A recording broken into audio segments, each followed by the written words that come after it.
Cheers, legends. Sammy from Short and Stout Beer Reviews. We've got a piney boy. So this is the Place Beyond the Pines. It's a toasted native pine Christmas ale, and it's by Working Title out of Brisbane, Australia. Definitely brewed for Christmas. I had one, I think just prior or just after, I can't remember. Really enjoyed it. I was like, I've got to get another can. And this is the 23 version. They first brewed it in 22, and like just the making of it's insane. Like it's pretty much got anything to do with pine just thrown into the beer. They've even had beer running down the actual tree branch. So yeah, it's 11%, so it's pretty big. And I've got the proper headwear and the proper glassware. I'm a Working Title boy. So let's get in there, shall we? Cheers, Craig, brother. Good to see you. I've just knocked off work and was like, I'm going to do one beer review. I've got to get up early in the morning, so let's hope it still drinks as well a couple of months later. Pretty cool glass too. They've got a very simple logo, but yeah, it fits the name. So yeah, it's like sort of like a old school West Coast IPA on steroids, from what I remember. Look at that. So yeah, it obviously looks darker on my camera, but it's like sort of like a dark orange towards like an amber possibly. Like a medium body, one finger head, pretty clear. It's not much carbonation. Yeah, let's go in for a whiff. Oh, man. As you can tell, I mean, a lot of people already know I love like piney, like Westy style beers, so something like this just excites me so much. So yeah, you're just getting huge sort of dank pine, like spruce tips. Just like, yeah, it's like when you walk through a forest, it's a bit like, especially if it's raining, it just has that awesome smell. You're getting a little bit of citrus.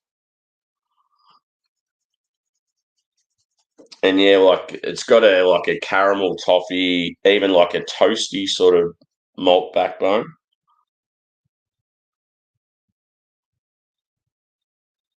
So even a touch of like it's got like a chocolatey sort of vibe as well.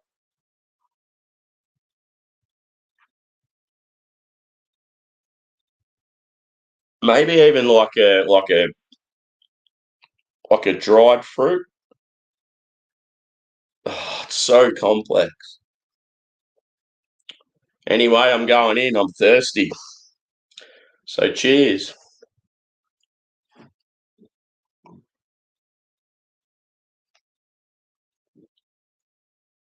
Oh, it's so good.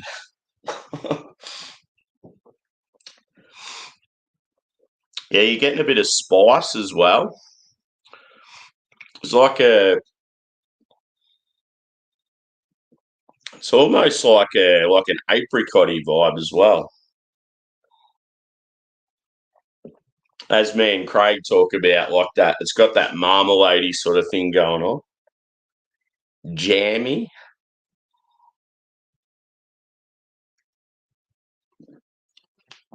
You can definitely taste the booze, but it's expected at 11%. Because yeah, it's like equivalent to like a triple IPA.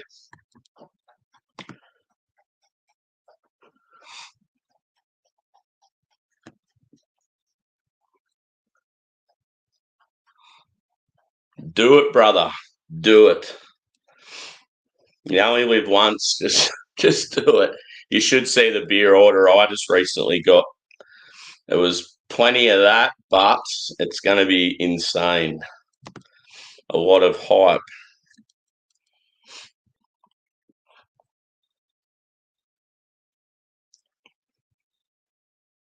Like, yeah, not only is this unreal, like it's just hitting the spot too, because I've had a pretty good night at work, but it's really like muggy. Like, I don't know what it got to today, maybe early 30s, but yeah, it's just that real sort of tropical weather. Like sitting here late at night, and it's like, am I in Thailand? What's going on?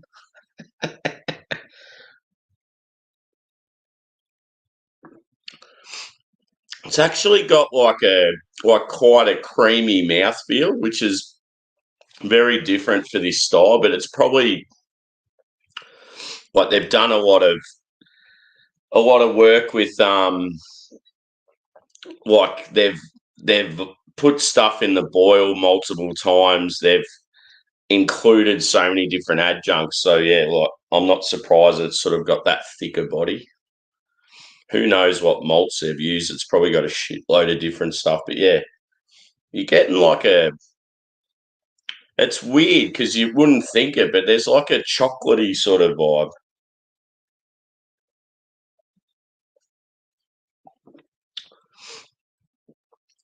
It's the equivalent of, of grating up a Christmas tree, throwing it into your Westie, and then just smashing it.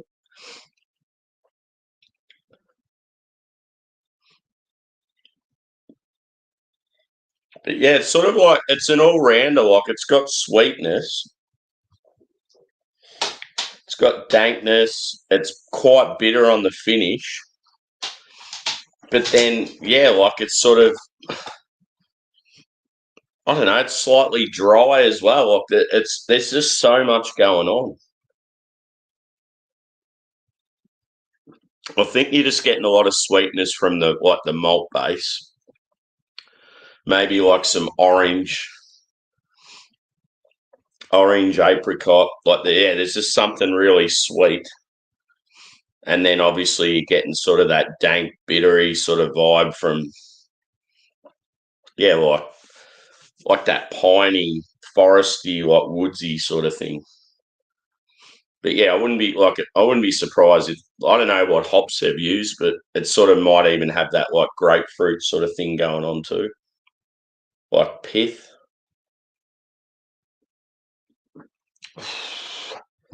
11%. I better slow down. So thoughts on the hat? I like it. It's got those retro vibes. You'll notice one thing about me is I've got a shitload of hats and a shitload of glassware.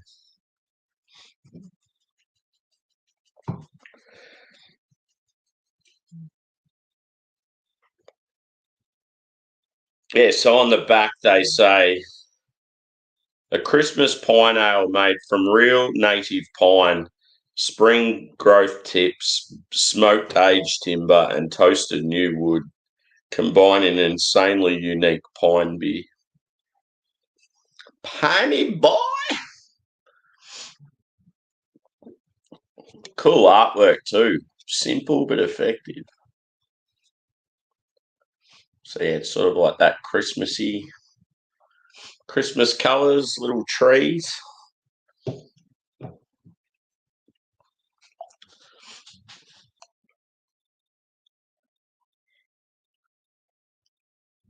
What are you up to today, Craig, if you're still there?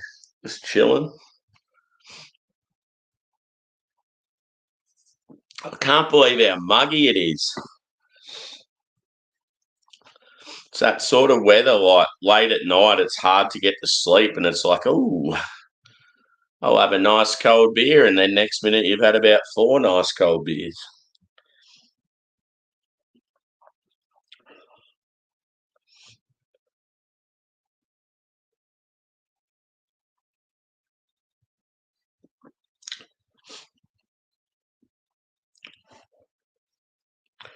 So yeah, if anyone's interested,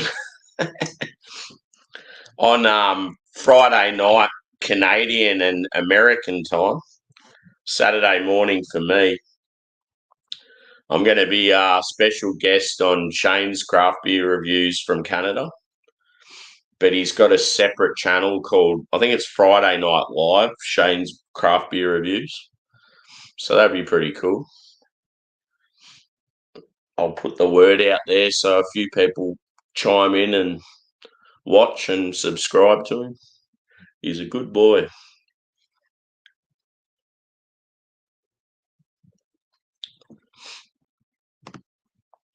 Oh, yeah, cool, dude.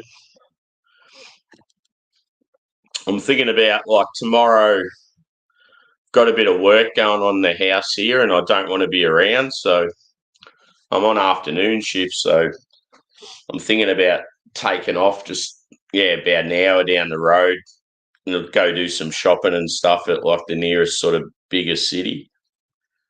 I might, like, try and find a really good, like, breakfast spot.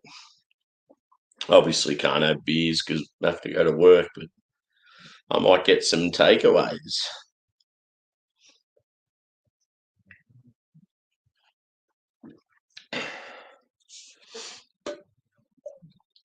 Yeah, so this is one of those beers, like, I wish I had, like, 6, but it's too expensive.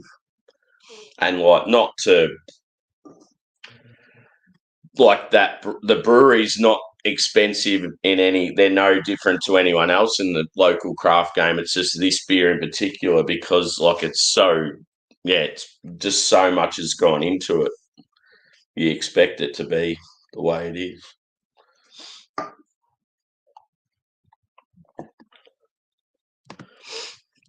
You'd love this one, Paul. Piney boy.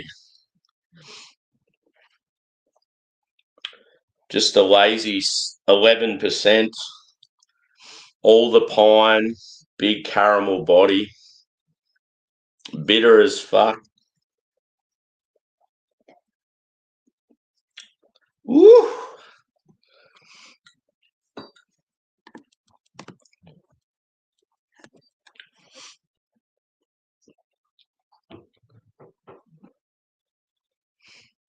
It's certainly, like, even though it's 11% and it's like a boozy boy, it still drinks fairly easy. Like, see, like, say if you had, like, a real, I don't know, like a real intense sort of, like, wee heavy Scotch ale or something like that, that can be a bit tough to drink. Like, you'll sort of be sipping on them for a while, but something like this,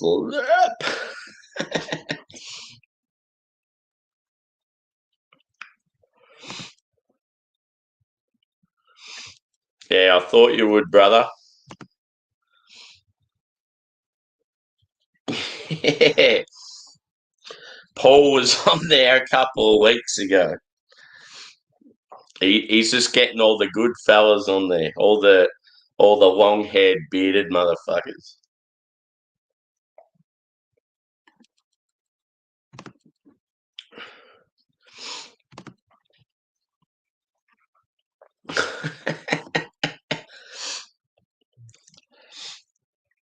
Yeah, I'm not sure. I remember watching a fair bit of yours with him, Paul. I can't remember how long it went for, but a lot of them seem to go for a couple of hours.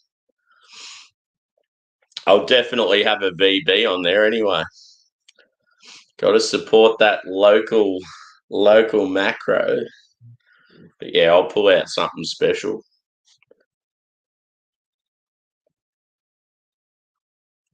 Why is it after work? I'll come home, I'll relax, I'll have one really good beer, and then I'm like, I can't just. It's like it makes me want to have about 10. Damn it!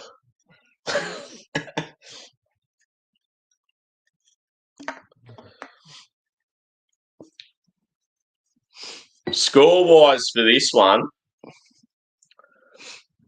I would rate it very high. I think out of 5, I would at least go 4.5. That's how good it is. And one thing too, the working title boys, they're real good blokes. I went all the way up to Brisbane for a festival, and it was Rangers Juicy Festival. Pardon me. And never been to Brisbane as an adult. Did a heap of like breweries and stuff. Ran into these guys randomly at a brewery. They were what do you call it, gypsy brewing at the time when you're at another brewery doing your own stuff. Ran into them there, sort of talked to them a little bit there, and then seen them again at this festival. And really good blokes. Hung out with them for a while. Like, massive fan of the people and their beers as well. So it's good to see them doing well. They're actually now in that space that I seen, and they've taken over it. The other brewery's not there anymore, so that it's now their facility. So it's pretty cool. And they do like a lot of, I think it's like Asian inspired dishes and stuff. Like, yeah, they've got like online sales, but yeah, if I was closer to Brisbane, I'd go there all the time. But it's like the other side of the country. But yeah, I do like a few online orders through them, or I buy like most of their stuff. I try and buy in Melbourne wherever I can. But yeah, just like when you meet some dudes when they're first starting out, and all you want to see is success. And yeah, I feel like they're going pretty well.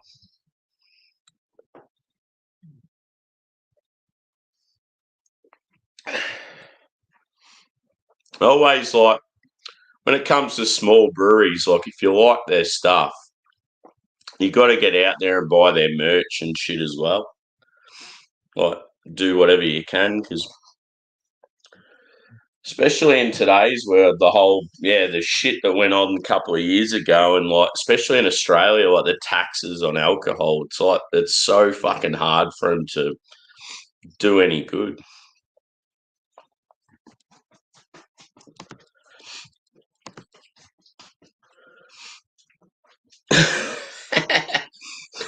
What a shock.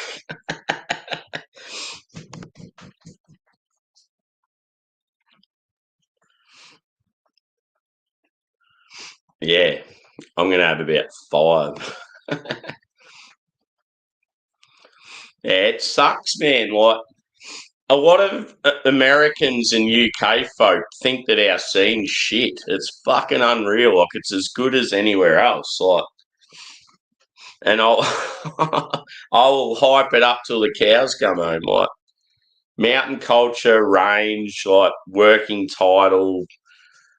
I don't know. There's so many good ones. Future, boat rocker. Like, the list goes on. I could bang on about them all the time, but yeah, it's a shit because we're so remote and so far away from everyone else. It's like, yeah, just you're never going to see it, especially in America, because your market's already so saturated. So it's like, why would people get something there that's probably going to cost a lot more and like be older? So it's like Australian breweries are probably like, it's no point sending stuff to America. But then Americans will send their stuff here because like they've got hype around them, and all the Aussie craft beer people like me are like, oh, I've got to try Trillium.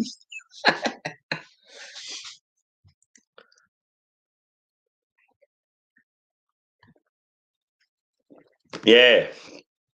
One I'm still missing, Craig, is the range the range collab. Because they were meant to do 2 collabs with Mountain Culture, one with Future and one with Range, and I still haven't seen the track and Range one. I've only seen the Range and Cloudwater. So whether they haven't brought it out in Australia, or they did, but it was very small batch, or it's still still to come. But I've made sure I've saved one of each, and I know Rob's definitely keen. You seem keen, Jaco's keen, maybe Adam as well. So yeah, we'll get a good panel going with those. It'd be cool. The Aussie UK collab show.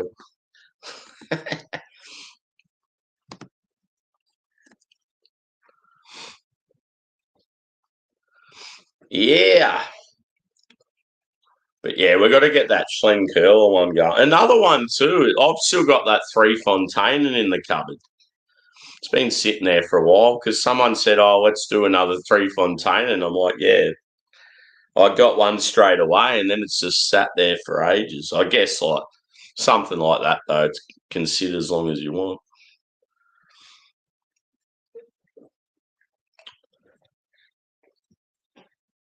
4.5 every day of the week. You'd love this, Craig.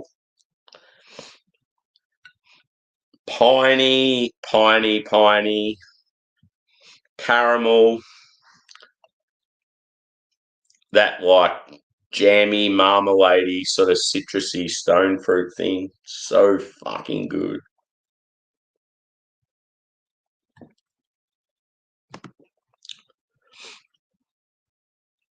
Ooh, how'd it go?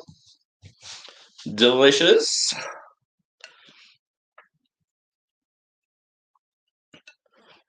I need to get that Schwarzbier.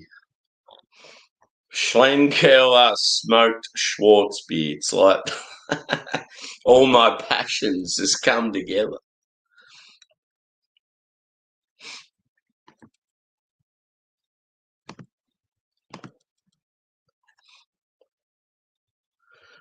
Do it, brother.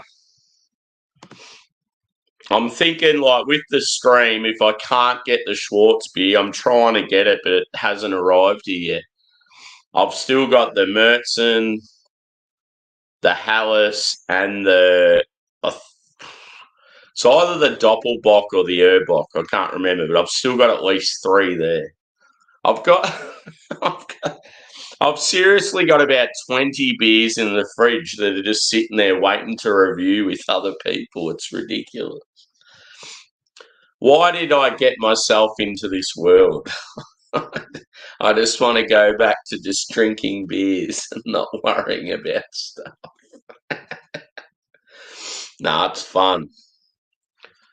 I love the fact like you can share beers with people on the other side of the world and like same beer, fucking thousands of miles away from each other, and it's like yeah, just comparing like notes and stuff.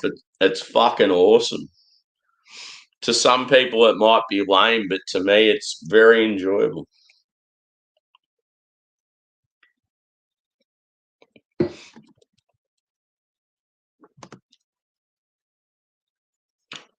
Yeah. I know, like it's definitely been in Europe and the UK. I don't know. I can't remember if any of the like US peeps have seen it. But yeah, I was talking to the rep, like the Schlenkerla rep in Australia, and he said like probably March. So I've just been hanging out for it. Like it, he even put an Instagram post up the other day, and it's got like the Schwarzbier like spilling over the edge. I'm like, where the fuck is it? Like, stop teasing me.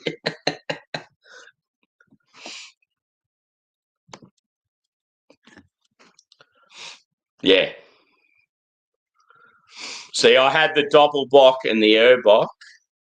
And yeah, I'm aware that the Doppelbock's the green one, and the I can't really remember, but I just can't. I got drunk one night and drank one of them, and like they're at the back of the fridge, so I just can't remember which one's there.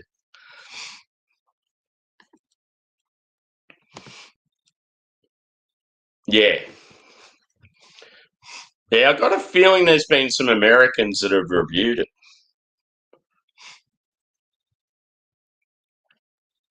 Anyway,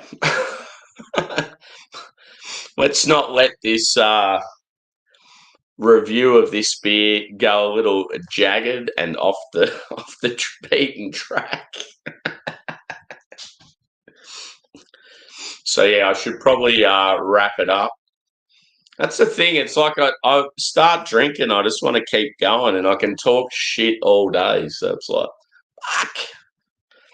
Especially to boys like you are in the chat, just fucking egging me on.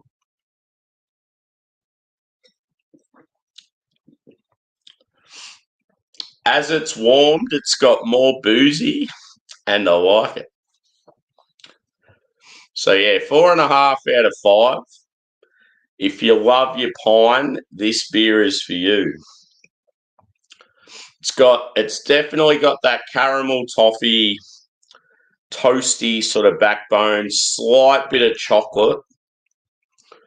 It's like, yeah, pine for days, even like a little bit like, yeah, it's like woodsy, cedary, even like smoky.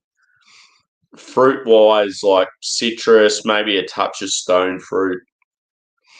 It's sort of got that like dried fruit sort of vibe. Yeah, it's like got a bit of spice. There's like, I don't know what you'd say as far as like which spices. It's obviously not like peppery like a lager sort of thing. You're probably just picking up all these different flavors from like, yeah, all the smoking of the woods and stuff. So yeah, I'm gonna wrap this shit up. So yeah, cheers, working title. Love your work. Keep doing it. And cheers to the peeps out there. We'll see you on the next one.